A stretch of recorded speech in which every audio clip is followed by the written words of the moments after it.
capítulo 54, vamos a leer un versículo que es el versículo 5.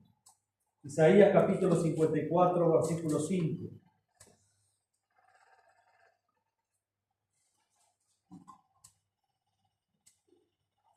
¿Encontraron? Isaías, un profeta del Antiguo Testamento, por supuesto, siglo 8 antes de Cristo, o sea, existió unos 700 años antes del Señor Jesucristo. Fue uno de los profetas cristocéntricos. Tenemos el famoso capítulo 53, antes del 54, por supuesto, donde tan vívidamente describe ahí el sacrificio de nuestro Señor Jesucristo, pero también anuncia que una virgen iba a concebir. Precioso libro de Isaías. Pero hoy nos vamos a enfocar en algo particular que Dios dice por boca de su siervo Isaías. Versículo 5, capítulo 54. Porque tu marido es tu hacedor, Jehová de los ejércitos es su nombre, y tu Redentor, el Santo de Israel, Dios de toda la tierra será llamado. Dios tiene una manera sumamente particular, práctica y sumamente profunda de identificarse con su pueblo.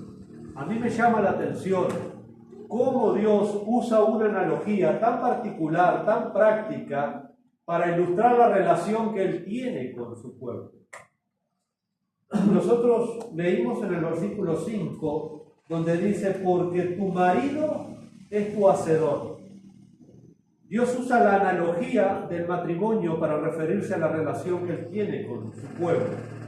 En este caso estamos en el antiguo pacto, en la ley de Moisés, donde Dios había formado un pueblo para sí, donde Dios había rescatado a este pueblo que habían sido esclavos en Egipto por más de 400 años. Dios los rescata, Dios los lleva al desierto y ahí en el desierto le da leyes, mandamientos, preceptos. Ahí forma una nación, la nación de Israel, y hace un pacto con este pueblo, Dios. Pero este pueblo transgredió ese pacto. Este pueblo no guardó la fidelidad de ese pacto. Y Dios compara ese pacto como el pacto que hace un hombre y una mujer para casarse. Por eso Dios dice ahí, porque tu marido es tu hacedor. Yo, Jehová de los ejércitos. Jehová de los ejércitos es su nombre. Entonces Dios usa esa analogía tan conocida, tan gráfica, tan práctica, pero tan profunda para referirse a la relación que Dios tiene con su pueblo. ¿Quién no conocía el matrimonio en esos tiempos? ¿Quién no sabía lo que implicaba estar en compromiso con una persona? El matrimonio. Ellos lo sabían muy bien, pero ese matrimonio no funcionó. Si nosotros vamos al libro del profeta Ezequiel, Ezequiel tiene 48 capítulos, el profeta Ezequiel. Pero el capítulo más largo de ese profeta Ezequiel es el capítulo 16. ¿Y por qué será que es el más largo? Bueno, es el capítulo más largo de todo el libro del profeta Ezequiel. Tiene 63 versículos ese capítulo. Y no están ahí por demás. Es porque Dios en ese capítulo empieza a denunciar el adulterio espiritual, la transgresión de su esposa Israel, porque había transgredido el pacto que él había hecho con ellos. Y nosotros vamos ahí a Ezequiel, mis hermanos, libro del profeta Ezequiel, un poquito más adelante, en el capítulo 16, Dios comienza a denunciar en ese capítulo la infidelidad de su pueblo hacia él. Ezequiel capítulo 16, vamos a leer el versículo 8 ahí. Después usted, si usted lo quiere, léalo todo en su casa porque vale la pena. Vale la pena, porque Dios ahí le dice que se fue con otros amantes, se fue atrás de los asirios, buscó ayuda en Egipto, hizo pacto con otras naciones, copió sus costumbres y lo habían abandonado, habían sido infieles al Dios del pacto. Y Dios usa la analogía del matrimonio. Yo soy tu marido, tú eres mi esposa, tú eres mi mujer, yo te rescaté. Capítulo 16, versículo 8. Si lo tienen ahí, lo pueden leer también. Dice: y pasé yo otra vez junto a ti y te miré. Y he aquí tu tiempo era tiempo de amores y extendí mi manto sobre ti y cubrí tu desnudez y te di juramento entré en pacto contigo, dice Jehová el Señor, fuiste mía. Hoy está hablando en forma análoga al Señor, está usando la analogía de cómo él había sido ese marido que había rescatado a esta mujer que estaba abandonada, esta mujer desdichada, esta mujer que no valía nada. Sin embargo, Dios le había extendido misericordia, la había rescatado y había hecho un pacto con ella. Pero esta mujer, es decir, esta nación, no había guardado ese pacto. Si vamos un poquito hacia atrás, 2 libros para atrás, después de Ezequiel está Lamentaciones y viene Jeremías. ¿Qué pasó allí? En Jeremías, capítulo 31. Jeremías capítulo 31, versículo 32. Acá Dios está hablando que va a ser un nuevo pacto, porque el primer pacto fue violado por la nación de Israel, quebrantaron el pacto, y Dios ahora promete hacer un nuevo pacto, y todos sabemos de qué está hablando de ese pacto en la sangre de su Hijo Jesucristo, el Redentor. Y miren lo que dice el versículo 32, no como el pacto que hice con sus padres el día que tomé su mano, y otra vez está usando la analogía del matrimonio, y hacer un pacto final es lo mismo. Saben que Deuteronomio, por ejemplo, conocido como la segunda ley, no es otra cosa que un pacto marital. El libro de Deuteronomio, Dios hace un pacto con su nación, pero usando a la vez un pacto marital. Y está usando la analogía claramente, porque dice, el día que tomé su mano para sacarlos de la tierra de Egipto, porque ellos invalidaron mi pacto, aunque fui yo un marido para ellos, dice el Señor. Entonces, ¿quién fue el infiel en esta relación? ¿El esposo o la esposa? La esposa. ¿Por qué? Porque no guardó el pacto. Dios tenía un pacto con Israel, Israel violó ese pacto, Dios juzgó a la nación de Israel, porque el adulterio, ¿cómo se juzgaba bajo la ley de Moisés? ¿Qué había mandado Moisés? Una mujer adúltera había ¿qué? Apedrearla hasta morir. No se podía convivir con una mujer adúltera. Israel como nación quebrantó ese pacto y todos sabemos el juicio de Israel. Dios quebrantó a esta nación, la juzgó en el año 70 porque había cometido adulterio. Dios juzga las maldiciones de Deuteronomio, están las bendiciones y las maldiciones, y dice, bueno, si no guardas todas estas cosas, estas maldiciones caerán sobre ti. Y esas maldiciones cayeron. Ellos no guardaron el pacto, acá lo está diciendo, quebrantaron ellos el pacto, no guardaron el pacto, pero ahora Dios está prometiendo hacer un nuevo pacto. Y eso lo encontramos, hermanos, también esa analogía muy clara en el Nuevo Testamento. ¿Quién es la esposa de Dios en el Nuevo Testamento? ¿Quedó viudo el Señor? No. Él ha formado una esposa para sí. Cuando Juan el Bautista aparece en el escenario, Juan el Bautista fue profetizado por Isaías en el capítulo 40 y también fue profetizado por Malaquías, el último de los profetas menores. Después viene el silencio de 400 años hasta que aparece Juan el Bautista rompiendo ese silencio. Juan el Bautista es el último de los profetas del Antiguo Testamento, es el último que representa ese pacto y viene anunciando la venida del Mesías, el cual llevaría ese pacto que Dios había prometido también en el Antiguo Testamento, porque el primer pacto había sido quebrantado, había sido violado. Y aparece Juan el Bautista, el precursor del Mesías, y aparece diciendo estas palabras también ahí en Juan capítulo 3, Evangelio de Juan capítulo 3, versículos 28 y 29. Porque la gente, cuando lo veía Juan tan diferente de los demás, dice que estaba vestido con piel de camello, tenía un cinto de cuero alrededor, comía miel, langosta, un hombre rarísimo para su tiempo. Entonces la gente pensaba que Juan era el Mesías. Entonces él aclara y dice ahí, yo no soy el Cristo, el ungido, yo no soy, sino que soy enviado delante de él. El que tiene la esposa, y es una analogía que todos los judíos conocían así, hermano. Juan el Bautista está usando la misma analogía que en el Antiguo Testamento, la esposa. El que tiene la esposa es el esposo, mas el amigo del esposo, ¿quién es el amigo? Juan el Bautista. Y el esposo está hablando de Cristo, el Mesías, el que venía a comprar a su novia, a su esposa. Iba a pagar un alto precio para casarse el Señor Jesucristo, rescatar a una esposa. Iba a comprar con sangre, iba a sellar ese pacto marital con un sacrificio en la cruz, para comprar esa esposa, que tiene que ser pura, virgen, que tiene que ser sin arrugas, sin manchas, sin cosas semejantes, porque el primer pacto había sido un enchastre, había sido una adúltera, una ramera. Así habla Dios de la nación de Israel. Así se habla en Apocalipsis de esa nación que transgredió el pacto. Fue ramera, fue adúltera. Y eso lo vemos en el Antiguo Testamento. Dios es muy gráfico cuando habla. Y Juan el Bautista está aclarando el panorama usando la misma analogía. Dice, no, yo soy el amigo del novio. Por lo tanto, si es el amigo, no es el dueño de la esposa, sino el novio es el dueño de la esposa. En este caso, es Cristo.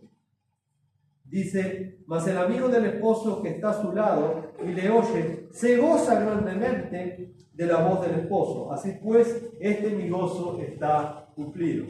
Juan el Bautista estaba cumpliendo el rol que Dios le había designado, que era preparar el camino del Mesías, dar a conocer la venida del Mesías. Porque Juan el Bautista dice, no, yo no soy el Cristo, porque el Cristo es el esposo. Yo soy amigo nada más del novio, por eso me alegro, por eso me gozo.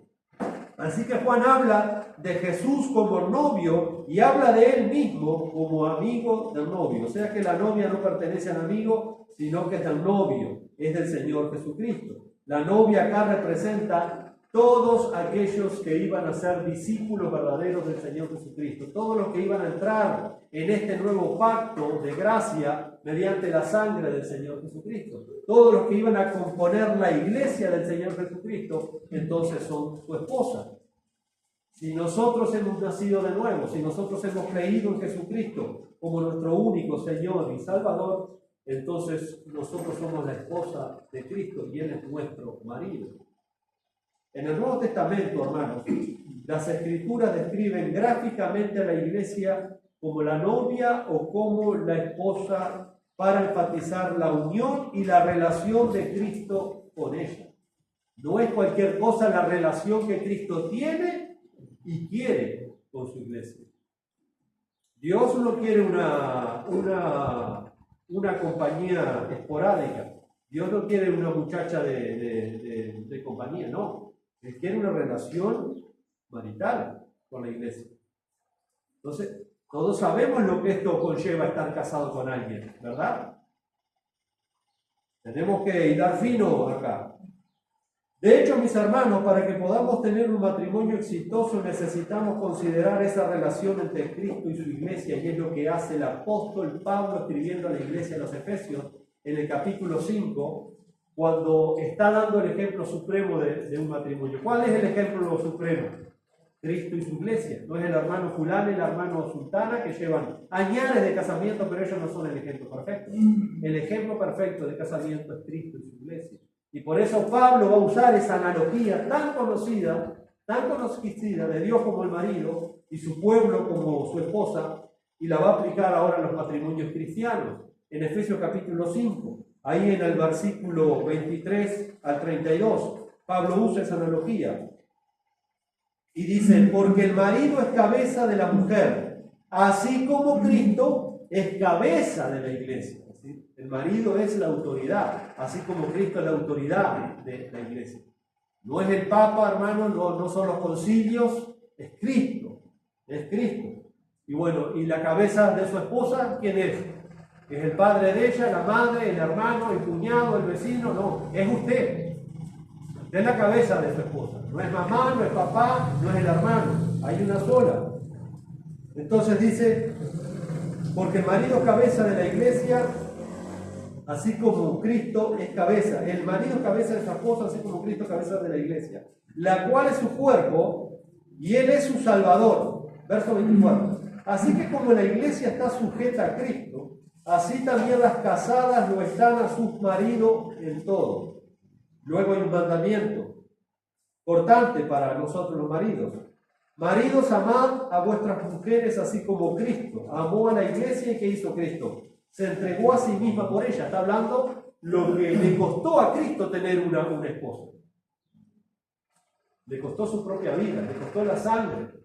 Y ese es el ejemplo que Pablo nos da a nosotros, los esposos cristianos, para amar a nuestras esposas. No es fácil, hermanos, el estándar que tenemos. Maridos, amad a vuestras mujeres, así como Cristo amó a la iglesia y se entregó a sí mismo por ella, para santificarla, para hermosearla, para prepararla. Una vuelta escuchaba al misionero Paul Wasser, no sé si lo conocen ustedes, y él ponía este ejemplo hablando del matrimonio. Dice, si vas en un barco y vas con tu esposa y vas con tus hijos y se da vuelta el barco, ¿a quién vas a rescatar? A la esposa. A la esposa. La esposa está por encima de los hijos. Los padres con los hijos no son una sola carne. Pero tú y tu esposa se han unido en un pacto delante de Dios y son una sola carne. Son una sola carne. Y esto como iglesia nosotros lo tenemos que tener presente con la relación que nosotros tenemos con Cristo, nuestro esposo. Es una relación mística, espiritual, pero tan real como el sol que está ahí afuera. Y nosotros tenemos que vivir a la luz de ese pacto que tenemos con Cristo. Porque el infierno es Cristo, hermano. El infierno muchas veces es la esposa de Cristo, que no vive a la luz de ese pacto que tenemos con el Señor Jesucristo. Por eso tenemos que tener cuidado de no menospreciar este pacto que Cristo ha hecho con su esposa, habiendo dado su vida en aquella cruz, habiéndola comprado y rescatado a precio de sangre. Dice para santificarla, estoy en el versículo 26 de Efesios 5, a la iglesia, habiéndola purificado en el lavamiento del agua por la palabra. En otras palabras, vaya la redundancia está hablando de la regeneración, de la conversión. Dice el versículo 27, a fin de presentársela a sí mismo, a él mismo, es para él. ¿Cómo? ¿Cómo la quiere presentar Cristo? Una iglesia chapucienta, harapienta, despeinada, queriendo pecado. No. Cristo quiere una novia bella, hermosa, en pureza, en santidad, que le dé todo su amor a Él, toda su lealtad a Él, que no comparta sus afectos con otros amantes allá afuera, como lo hizo Israel, que quebrantó el pacto, y Dios se nos echa en cara. Lea después Ezequiel capítulo 16, lo gráfico y lo fuerte que es Dios ahí.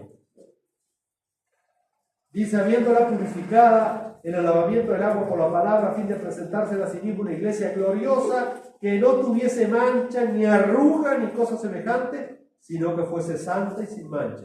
Y ahora Pablo vuelve a aplicar la analogía a la realidad del matrimonio cristiano. Verso 28. Así también los maridos deben amar a sus mujeres como a sus mismos cuerpos, así como Cristo ama a su cuerpo, que es la iglesia.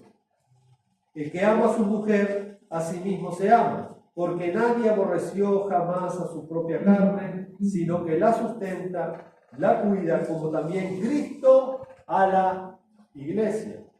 Verso 30. Porque somos miembros de su cuerpo y de su carne y de sus huesos. Versículo 31. Pablo acá está citando el mandamiento original del Señor, que fue el que instituyó ese matrimonio. Versículo 31. Por esto dejará el hombre a su padre y a su madre y se unirá a su mujer, y los dos serán una sola carne. Por eso después el Señor dice, no separe el hombre lo que Dios unió, porque hay una unión allí, no solamente hay una unión física, hay una unión espiritual, hay un complemento perfecto. Y luego Pablo dice, versículo 32, grande es este misterio. ¿Parece que es grande este misterio? ¿Quién puede comprender esa unión espiritual, mística en el matrimonio? Grande es este misterio. Mas yo digo esto respecto de Cristo y de su iglesia. De Cristo y de su iglesia. Cristo es el esposo. Nosotros somos el esposo. Cristo es el novio. Nosotros somos la novia. Esta analogía es muy importante y debemos entender que para ser el pueblo de Dios necesitamos estar casados con Cristo. Nadie que no esté casado con Cristo pertenece al pueblo de Dios, porque el pueblo de Dios es la esposa de Cristo. ¿Qué implica esto, hermano? ¿Qué implica estar casado con Cristo? Bueno, implica muchas cosas que las tenemos que considerar, porque no las venimos considerando. En primer lugar, ¿qué implica? Implica un compromiso. Hermano, tú no te perteneces a ti. Es como cuando tú dijiste sí a tu esposa. Tuviste que renunciar a la vida de soltería, tuviste que renunciar a tus deleites de soltero. Entraste en pacto. Ahora tienes una esposa y esa esposa ha venido a ser hueso de tu hueso y carne de tu carne. Son una sola persona. Y esto demanda un compromiso, hermano. Estar casado con Cristo, ser la iglesia de Cristo, esto demanda un compromiso. Un compromiso. De lo contrario, no somos la esposa de Cristo. No existe un matrimonio sin compromiso. No existe. Y mucho menos en la iglesia. Y eso lo tenemos que tener bien claro. Esto implica un compromiso, un pacto, mis hermanos. Un pacto. Lamentablemente hoy en día el matrimonio tiene muchos detractores, ¿verdad? Hoy en día el matrimonio se desprecia, se ridiculiza. Nadie quiere casarse. Es lamentable. Algunos dicen que ya no creen en el matrimonio, otros dicen que no es necesario casarse, que es algo anticuado, es algo viejo. Es increíble, ¿no? En el descrédito que ha caído esta santa institución. Hay quienes lo atacan, otros lo menosprecian, otros hacen una burla, una caricatura del matrimonio. Sin embargo, la realidad es que todos esos que niegan el matrimonio y se ríen del matrimonio y no quieren ni nombrar el matrimonio, les gustan los beneficios del matrimonio. No quieren el compromiso de estar casados, pero sí quieren los beneficios.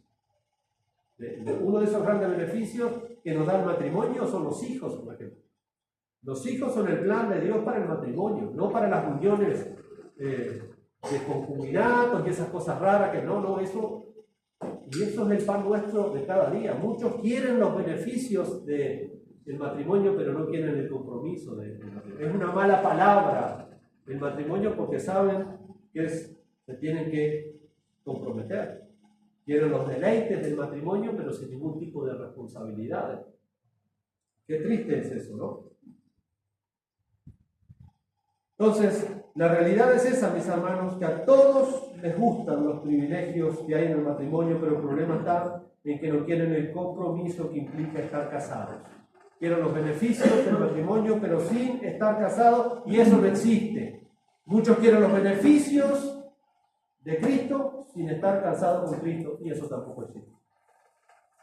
No hay compromiso con Cristo, entonces los beneficios de Cristo tampoco están. O estás casado con Cristo o estás divorciado de Él. Pero no existe una cosa sin la otra. Pasa lo mismo. Tales personas quieren estar unidas con alguien, pero sin ningún tipo de responsabilidad. Y así hay muchos cristianos que quieren los beneficios de Cristo, pero sin ningún tipo de responsabilidad. Igual que en el matrimonio secular. Quieren los beneficios del matrimonio, pero sin ningún tipo de compromiso. Así la cristiandad de nuestros tiempos quiere todos los beneficios de Cristo, pero sin tener un compromiso con Cristo, que es el esposo, que es el marido. Y no existe un matrimonio así, y menos delante de Dios. Entonces, tales personas quieren estar unidos con alguien, pero no quieren ninguna responsabilidad con la otra persona. Bueno, el cristianismo de nuestros días es muy similar al matrimonio también de nuestros días. Beneficios, pero cero responsabilidad y compromiso. Espiritualmente pasa lo mismo, mis hermanos, en estos días. Todo el mundo quiere las bendiciones espirituales. Todo el mundo, de cualquier pelo denominacional. Todos quieren las bendiciones de Dios. Todos quieren ser reconocidos como verdaderos hijos de Dios. Todos desean tener sus cuidados. Todos desean tener la protección de Dios. Todos desean tener la provisión de Dios. Todos quieren ir al cielo cuando se mueran. Pero muy pocos quieren contraer un compromiso delante de Dios, una responsabilidad con Cristo, su marido, hablando en forma metafórica, su Salvador, su Señor. Muy pocos están dispuestos a comprometerse para toda la vida con el Señor. ¿Usted cuando se casó, para cuánto fue su matrimonio? Ajá. ¿Por 3 meses se casó? ¿Por 6 meses? ¿Hasta cuándo juró usted delante de Dios? Bueno, Si usted juró delante de una persona, su cónyuge, fidelidad hasta que la muerte los separe, ¿cuánto más delante de Cristo? No existe ser cristiano 6 meses, 1 año, 10 años, 50 años. Es un pacto para toda la vida. Un pacto para toda la vida. Por lo tanto, es una responsabilidad y un compromiso con Cristo para toda la vida. Me fascinan las enseñanzas del Señor Jesucristo, porque el Señor Jesucristo no bajó la vara jamás. Jamás le doró la píldora a nadie, jamás le endulzó el oído a nadie. El Señor fue claro el costo que tiene ser su esposa, su pueblo, sus discípulos. Si nosotros vamos, mis hermanos, al Evangelio según Lucas, en el capítulo 14, Lucas capítulo 14, escuchemos las palabras de nuestro Señor Jesucristo. Lucas capítulo 14. Vamos a leer ahí versículo 25 al 33. Mire cómo comienza el versículo 25. Grandes multitudes iban con él. Grandes multitudes. ¿Qué andaban buscando esas multitudes atrás de Jesús? Bueno, muchos buscaban panes y peces, otros buscaban soluciones temporales, otros buscaban milagros, otros buscaban curarse físicamente. Muchísima gente seguía a Jesús. Muchísimos decían que querían a Jesús. Vamos a ir leyendo. Y el Señor vio que las multitudes venían atrás. El Señor dijo, gloria a Dios, aleluya, qué avivamiento. No. Tenemos que ver con los ojos del Espíritu, no con los ojos de la carne. Si alguno viene a mí, y ojo con lo que dice el Señor, mire que la vara de medir es altísimo. Los estándares de Cristo para hacer su pueblo, su iglesia es altísimo. Yo veo tanta gente que promociona más su familia que a Cristo. Estamos para exaltar a Cristo, hermano. Las cosas personales, guárdeselas en su corazón. Usted tiene que dar a conocer a Cristo. Los méritos de Cristo, no los méritos de su familia. No voy a seguir hablando de redes sociales y esas cosas porque el cristiano tiene que dar a conocer a Cristo. Debe lealtad a Cristo. Si alguno viene a mí y no aborrece a su padre y madre y mujer e hijos y hermanos y hermanas y aún también su propia vida, no puede ser mi discípulo. Y el que no lleva su cruz y viene en pos de mí, no puede ser mi discípulo. Porque ¿quién de vosotros, queriendo edificar una torre, no se sienta primero y calcula los gastos, a ver si tiene lo que necesita para terminarla? No sea que después que haya puesto el cimiento y no pueda acabarla, todos los que lo ven comiencen a hacer burla de él, diciendo: este hombre comenzó a edificar y no pudo terminar. ¿Y qué rey, al marchar a la guerra contra otro rey, no se sienta primero y considera si puede hacer frente con 10.000 al que viene contra él con 20.000? Y si no puede, cuando el otro está todavía lejos, le envía una embajada y le pide condiciones de paz. Así pues, cualquiera de vosotros que no renuncia a todo lo que posee, no puede ser mi discípulo. Y acá en el contexto, a todo lo que posee no es a los bienes materiales o a las demás cosas. Está hablando de lo interior, lo que uno es, sus anhelos, sus cosas personales, sus pecados, su ego, su orgullo. Si no renuncia a todo eso para poner como prioridad a Cristo, y siempre hay otras prioridades para los cristianos, para la gran mayoría, siempre hay otras prioridades. Entonces, ¿somos realmente la esposa de Cristo? ¿Tenemos ese compromiso realmente? ¿Estamos viviendo a la luz de ese compromiso? Así pues, cualquiera de vosotros que no renuncia a todo lo que posee, no puede ser mi discípulo. Entonces, muchos quieren estar unidos con Cristo en matrimonio, pero ellos quieren estar unidos con Cristo no según las demandas del Señor Jesucristo, sino, no sé si usted ha escuchado hoy en día la famosa unión libre, que ha venido a reemplazar el matrimonio. Usted sabe que cada vez los matrimonios son menos. En nuestro país, hoy en día hay más divorcios que matrimonios, y el matrimonio ha venido a ser suplido por la unión libre. Bueno, muchos quieren estar en unión libre con Cristo. No quieren estar casados con Cristo.